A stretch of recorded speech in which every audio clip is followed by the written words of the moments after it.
Hello दोस्तों, welcome back to our view novel. यह video सोलैंड 5 की नोवेल पर बेस्ड पार्ट 68 है।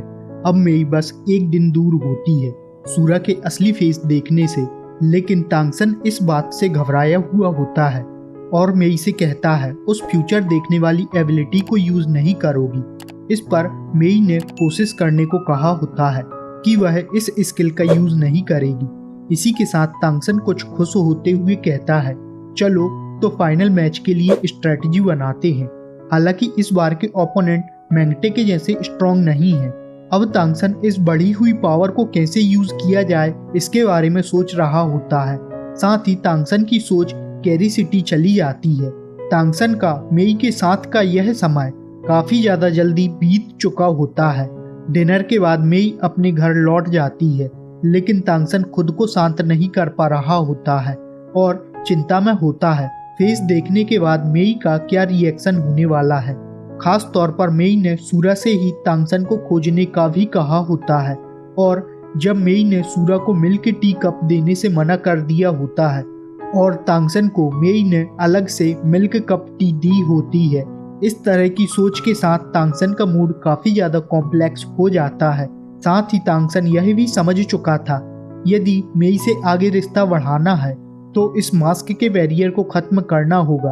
वैसे भी अब तांगसन ने पहले ही प्रॉमिस कर चुका है जिससे वह अब पीछे नहीं हट सकता है। इससे तांगसन शर्मा भी रहा होता है और प्रार्थना भी कर रहा होता है कि मेई उसे एक्सेप्ट कर ले। तांगसन के इन थॉट के साथ यह रात काफी लंबी हो जाती है। अब आज फाइनल और आखिरी मैच होता है जिसके कारण काफी भीड़ हो रही होती है। सभी मेई की एक झलक देखने को खड़े होते हैं। साथ ही लास्ट मैच के भी रिजल्ट को जानना चाह रहे होते हैं। जैसा कि पहले से ही जानते हैं, एंसेस्ट्रल कोर्ट में डबल मैच पहली बार हुआ होता है और फ्यूचर में होगा या नहीं इसकी भी कोई जानकारी नहीं होती है। लेकिन यह बात तो सभी जानते हैं, आज इतिहास बनने वाला होता है। सभी के लिए यह एक ऐतिहासिक पल होता है। बिना मास्क के कोई भी तांगसन को नहीं पहचान सकता है। साथ ही तांगसन ने एक हुडी पहनते हुए स्क्वायर की भीड़ को पार कर लिया होता है।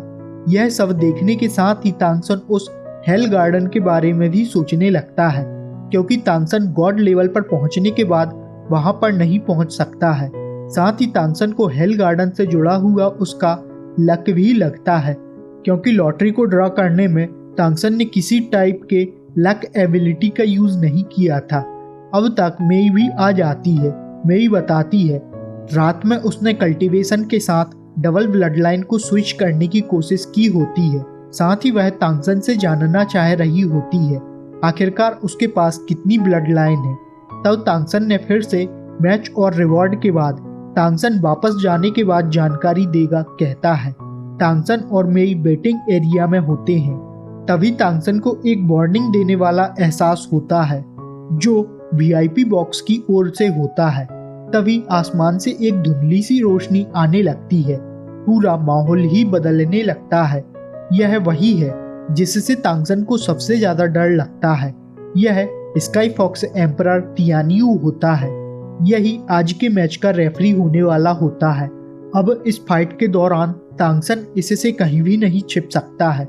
जल्दी ही तांगसन और मेई बेटिंग एरिया से निकलने के साथ ही रिंग में पहुंच जाते हैं। इस बार इनके ओपोनेंट में एक रेड क्राउन क्रेन डीमोन क्लैन से होता है तो दूसरी फीमेल होती है जो सनफ्लावर एसेंस क्लैन से होती है। इन्होंने केवल डबल मैच में ही पार्टिसिपेट किया हुआ था। जल्दी ही इन दोनों ही टीम का एक दूसरे से सामना होता है। तांगसन सोच रहा होता है क्या यह मैच पहले ही लक के द्वारा कंट्रोल किया जा चुका है। तभी रेफरी ने मैच को स्टार्ट करने का इशारा कर दिया होता है। इसी के साथ तांगसन मेई के पीछे चला जाता है। इससे तांगसन मेई को सपोर्ट करने के साथ खुद को छिपा भी सकता है। रेड क्राउन क्रेन डीमोन को सनफ्लावर एसेंस क्लैन की बेलों ने घेर लिया होता है। साथ ही उसके हाथों में काफी बड़ी स्वार्ड से भी पावर निकलती हुई दिखाई देने लगती है जो किसी सन के जैसे दिखाई देता है और इतनी तेजी के साथ अटैक करता है कि मेई इससे पहले अपनी पावर को भी रिलीज नहीं कर पाई होती है। साथ ही तांगसन और मेई इस स्वार्ड के इंटेंट को भी समझ पा रहे होते हैं। यह रेड क्राउन क्रेन डीमोन कम नहीं होता है, यह sword saint great demon emperor का सक्सेसर होता है। इस अटैक से तांगसन ने मेई को अपने जिनपेंगुइन विंग्स की हेल्प से इलेक्ट्रिक बोल्ट की स्पीड से बचा लिया होता है। साथ ही तांगसन ने मेई से फाइट करने के लिए कहा होता है। इसी आवाज के साथ मेई ने उसकी सीक्रेट डांस स्किल को शुरू कर दिया होता है और इस तरह से काफी मशक्कत करने के बाद मेई और तांगसन उस स्वॉर्ड सेंट के अटैक को पूरी तरह से डॉज कर पाए होते हैं। साथ ही मेई तियानजिंग लिंग को एक स्वॉर्ड की तरह यूज करने लगती है। यह स्पेस पावर की स्वॉर्ड होती है। जल्दी ही दोनों ही स्वॉर्ड क्लैश करने लगती हैं और मेई भी अपना डिफेंस स्टार शिफ्टिंग की तरह कर रही होती है। मेई के पीछे तांगसन ने मेई की कलाई को पकड़ लिया होता है और पूरी ही पावर के साथ अटैक करता है। मेई के साथ इसमें तांगसन की पावर भी होती है। यह स्वॉर्ड आसमान में भी होल कर रही होती है। इसी के साथ वह स्काई सैटरिंग स्वॉर्ड ग्लो करने के साथ जमीन पर आती है। इसकी पावर स्वॉर्ड सेंट की स्वॉर्ड से कहीं ज्यादा होती है।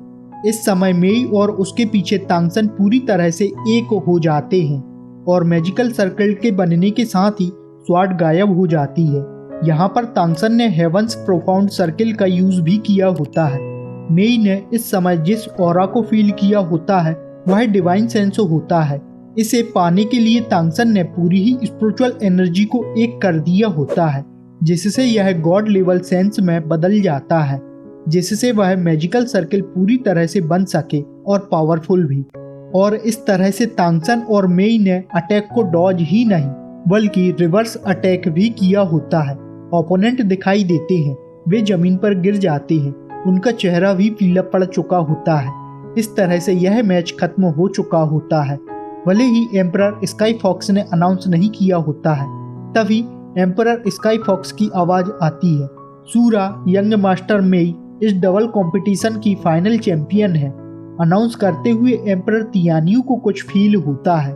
तांगसन और मेई की पावर का फ्यूजन ब्लड ओथ के कारण पूरा हुआ होता है और तांगसन ने इसके लिए किसी और ब्लड लाइन का यूज नहीं किया, बल्कि उसी ब्लड ओथ की पावर को इंक्रीज करने के लिए यूज किया होता है, जिससे तियानियू को तांगसन की किसी भी ब्लड लाइन का पता न चले। तियानियू ने इसी को फील किया होता है और इस तरह से तांगसन ने इससे इतनी पावर जनरेट की होती है कि वह ओपोनेंट के अटैक को डिफ्यूज कर सका। क्राउड के बीच जैसा माहौल कल बना हुआ होता है वैसा ही आज भी होता है। तांगसन मेई डबल मैच चैंपियन होते हैं। आज मेई की आंखें नम होती हैं क्योंकि पिकॉक क्लैन के बीच हमेशा ही मेई को नीचा दिखाया गया होता है। पिकॉक किंग से मेई हमेशा ही डरती थी। वहाँ पर मेई की करीबी केवल उसकी माँ सुकिन ही होती है। जैसे जैसे मेई बड़ी हुई, पिकॉक किंग मेई की एबिलिटी को समझते हुए उसके साथ कुछ सॉफ्ट हो जाता है, लेकिन क्लैन के बाकी मेंबर नहीं। मेई खुद और उसकी माँ को प्रोटेक्ट करने के लिए काफी कड़ी मेहनत करती थी, यहाँ तक कि वह कभी हंसी भी नहीं होती है। और आज वह फेरी कॉन्टिनेंट में खुद को सबसे ऊपर फील कर रही होती है। तभी फिर से आवाज आती है, बधाई हो, जिसे तांगसन ने झुकते हुए रिस्पेक्ट के साथ एक्सेप्ट किया होता है। एम्परर स्काई फॉक्स तांगसन से कहता है, तुम्हारी जिंदगी में एक भाग्य है, क्या तुम उसे जानते हो? तांगसन यह सुनते ही शॉक हो जाता है। इसके साथ ही एम्परर कहता है, तुम बहुत अजीब हो। जब मैंने तुम्हें पहली बार देखा तो मुझे लगा कि तुम अजीब हो। तुम्हारा भाग्य भी बहुत अजीब है और यह एहसास काफी ज्यादा स्ट्रेंज है, जिसे मैं साफ तौर पर नहीं देख सकता हूँ, लेकिन महसूस जरूर कर सकता हूँ। तुम्हारे भाग्य की आपदा आ रही है। जो केवल मैं देख सकता हूँ वह केवल यह है, ऐसा लगता है कि यह स्वर्ग का रास्ता है और यह इस बात पर निर्भर करता है कि तुम इसे प्राप्त कर सकते हो या नहीं। यह एक डिजास्टर है। इसी तरह से कुछ मेई के लिए भी कहता है, यदि तांगसन उसके साथ है तो मेई का भाग्य आसमान को छू लेगा। और आगे एम्परर कहता है, यह रेयर है, तुम डुअल क्राउन जीत सकते हो। यह एक एक्स्ट्रा रिवॉर्ड है जो मैंने तुम्हें दिया है। इसी के साथ नजरें तांगसन की ओर करते हुए कहता है, जल्दी ही फ्यूचर में मिलने की होप रखता हूँ। तांगसन का क्या है, वह केवल धन्यवाद ही कह सकता है, इसमें कोई शक नहीं। एम्परर तियानियू के कहे हुए शब्द ने तांगसन के दिल में कोहराम मचा दिया होता है, क्योंकि जो भाग्य को कंट्रोल करता है उसके शब्द खाली नहीं हो सकते हैं। तांगसन समझ नहीं पा रहा था। जिस तबाही के बारे में एम्परर बात कर रहा होता है, क्या वह खुद लेकर आने वाला है या यह तबाही उसके भाग्य में पहले से ही मौजूद है। सूरा ही नहीं बल्कि मेई भी इसकी बातों को सुनकर डर जाती है। मेई को समझ नहीं आ रहा होता है सूरा पर कैसी विपत्ति आएगी। अब चैंपियनशिप जीतने का सारा ही उत्साह किसी बर्फ की तरह ठंडा होते हुए खत्म हो जाता है। तांगसन ने मेई की ओर देखते हुए मुस्कुराया होता है और कहता है, मैं ठीक हूँ।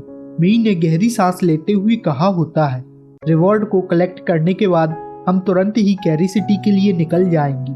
कुछ ही समय में सभी 16 प्लेयर आ जाने के साथ अवार्ड सेरेमनी तुरंत ही शुरू हो जाती है। एम्परर तियान्यू सभी को आगे आने के लिए कहता है। सबसे बड़ा रिवॉर्ड तो सेक्रेड माउंटेन के द्वारा रिकॉग्नाइज किया जाना होता है, जो कि उनकी ब्लड लाइन की पावर से रिलेट करेगी। जल्दी ही अवार्ड दिए जाने लगते हैं। तांगसन के पास उसकी ट्रे आ जाती है। इसमें 6 एम्परर के टोकन होते हैं। तांगसन ने डबल भी जीता होता है। इससे तांगसन के रिवॉर्ड का सेट अलग होता है। पहले 4 वही होते हैं जिसकी तांगसन को उम्मीद होती है, जैसे तियान्यू एम्परर और व्हाइट टाइगर एम्परर के साथ 2 अलग हेवनली सन एम्परर और अर्थली क्लाउड हेवनली एम्परर के टोकन होते हैं। जो तांगसन को समझ नहीं आ रहा होता है यह क्यों है। यह घोस्ट ट्राइब के होते हैं। पॉसिबली जब तांगसन ने सनफ्लावर एसेंस क्लैन के ओपोनेंट को हराया हुआ होता है, तब उसने भी इन यांग की जानकारी वहां पर दी होगी, जिससे वह तांगसन की पावर को समझना चाहते हैं। इसके अलावा एक स्पेस स्टोरेज रिंग भी होती है जिस पर पर्पल जेम लगे हुए होते हैं और इस स्पेस स्टोरेज रिंग के अंदर एमेथिस्ट कॉइन्स पूरे 200 होते हैं। यह सबसे ज्यादा कीमती होते हैं। बाकी टॉप 16 को मात्र 10 और टॉप 8 को 50 कॉइन ही मिले होते हैं। इसमें एनर्जी होती है जिससे इसके ओनर इससे कल्टीवेशन भी कर सकते हैं। स्वॉर्ड सेंट की भी रिवॉर्ड की ट्रे आ जाती है। इसमें भी 6 पावरफुल टोकन होती हैं, लेकिन टोकन के अलावा कुछ भी नहीं होता है। तभी एम्परर तियान्यू ने तांगसन और मेई को एक साथ बुलाया होता है, क्योंकि इनको डबल मैच के रिवॉर्ड एक साथ दिए जाएंगे। तियान्यू खुले शब्दों में मेई का साथ देता है। यह दोनों ही ऐसे होते हैं जो फ्यूचर देख सकते हैं, लेकिन एम्परर ने तांगसन को देखा और फिर से उसे वही मिस्टीरियस फील होती है जो उसे एक भाग्य के कंट्रोलर के रूप में पसंद नहीं आती है। इनके अवार्ड की ट्रे लाई जाती है। इस पर 9 great demon emperor, 7 heavenly emperor और 16 एम्परर के सभी टोकन होते हैं। तांगसन के सामने एक ट्रे, जबकि मेई के सामने ऐसी ही 2 ट्रे होती हैं। मतलब कुल 32 टोकन होती हैं। अब मुझे यहाँ पर यह समझ नहीं आ रहा है, जब इनके पास इतनी बड़ी सपोर्ट होगी तो इन लोगों पर अटैक करेगा कौन, या फिर इन टोकन का भी कुछ दूसरा ही माजरा होने वाला है। फिर फाइनल अवार्ड कुछ आर्टिफैक्ट होते हैं जिन्हें चुना जा सकता है। साथ ही एम्परर तियान्यू इन्हें फ्यूचर में एंसेस्ट्रल कोर्ट की स्पाइनल कॉर्ड भी बताता है।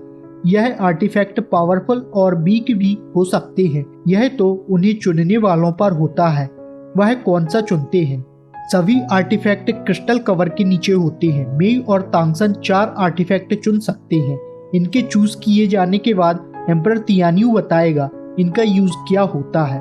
सबसे पहले तांगसन और मेई चूज करेंगे, फिर स्वॉर्ड सेंट और उसके बाद बाकी बचे आर्टिफैक्ट को सभी लोग चूज करने वाले होते हैं। तांगसन एक एक करते हुए उन्हें देखने लगता है। पहला तो फनल के जैसा स्ट्रक्चर होता है, फिर स्टोन के जैसा, थर्ड पर एक मिरर के जैसा कुछ होता है। तभी पीछे से एम्परर तियान्यू की आवाज आती है जो कहता है, तुम्हारे पास 10 मिनट हैं, 2 निकल चुके हैं। हालांकि यह रिमाइंडर तांगसन और मेई के लिए नहीं होता है। फोर्थ पर एक गोल्डन बुक होती है। फिफ्थ पर एक क्रिस्टल हुड होता है, उसमें एक रेड नाइफ दिखाई देती है।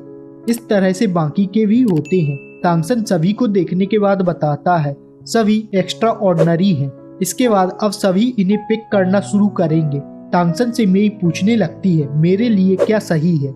यदि एक्सप्लेनेशन पसंद आए तो वीडियो को लाइक और चैनल पर नए हो तो सब्सक्राइब करते हुए नोटिफिकेशन बेल को ऑन करना ना भूलें। इसी के साथ यह वीडियो यहाँ खत्म होता है। हम मिलते हैं नेक्स्ट वीडियो में। Thanks for watching.